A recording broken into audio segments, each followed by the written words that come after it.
Cher peuple du royaume de Luango, souverain et insoumis, en ce jour du 8 décembre 2022, recevez nos salutations devant nos ancêtres Bukulubitu et Fumuzambiampungu, notre Créateur.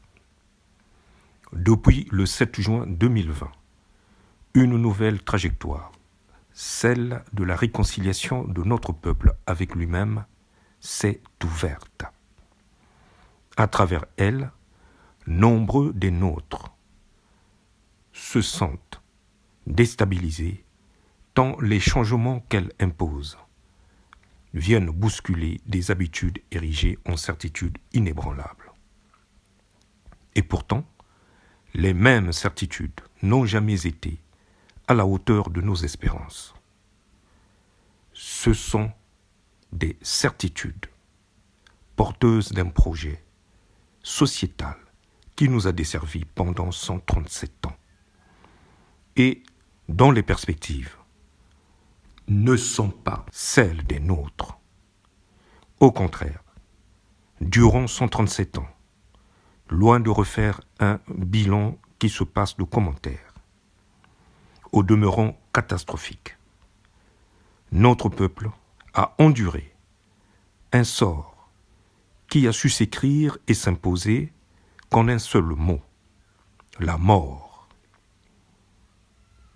Un sort paradoxal qui témoigne de la volonté de rendre difficile et d'entraver la vie de notre peuple.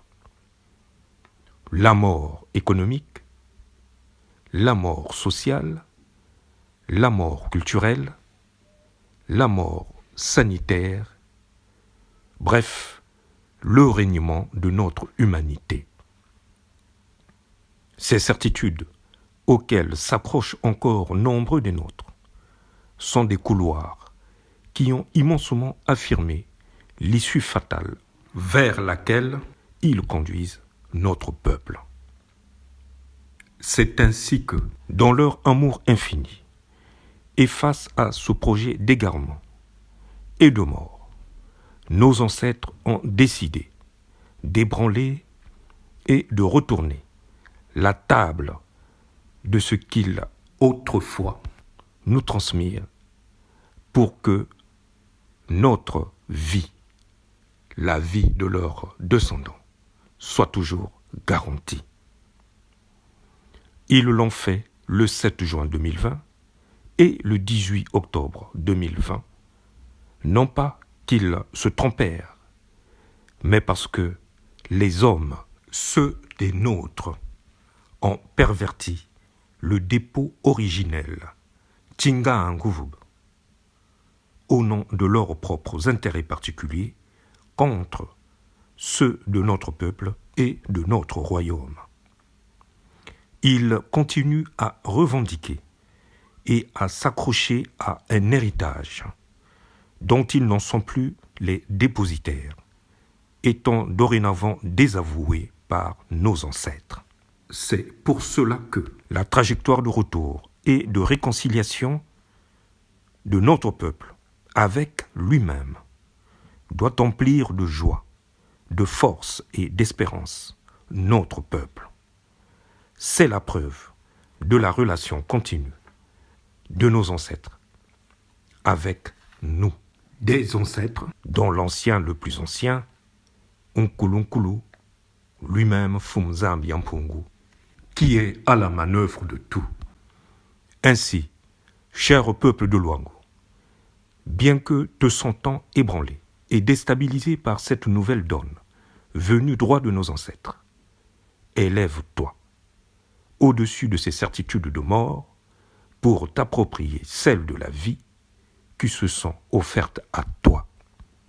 Elles sont configurées pour toi, pour que tu vives et t'épanouisses sur la terre léguée par tes ancêtres. Marque ta délivrance, ton retour à ton royaume redevenu souverain et insoumis, en acquérant ton laissez-passer. Ce laissez-passer qui fait office de pièce d'identité. Il s'est ouvert devant toi depuis le 5 décembre 2022 jusqu'au 4 mars 2023, la période d'écriture de l'ossature de notre royaume, sa constitution. C'est inédit, comme le sont ou l'ont été la réhabilitation de notre souveraineté le 7 juin 2020 et l'instauration du Collège royal le 18 octobre 2020. C'est ta trajectoire, le sens de ton histoire en écriture et dont tu as été fait par nos ancêtres, acteurs et sujets. Tu en es le début et la finalité. Bukulu Vandu, Vandu, Vandu, Vandu. Sa Majesté, Makosso 5.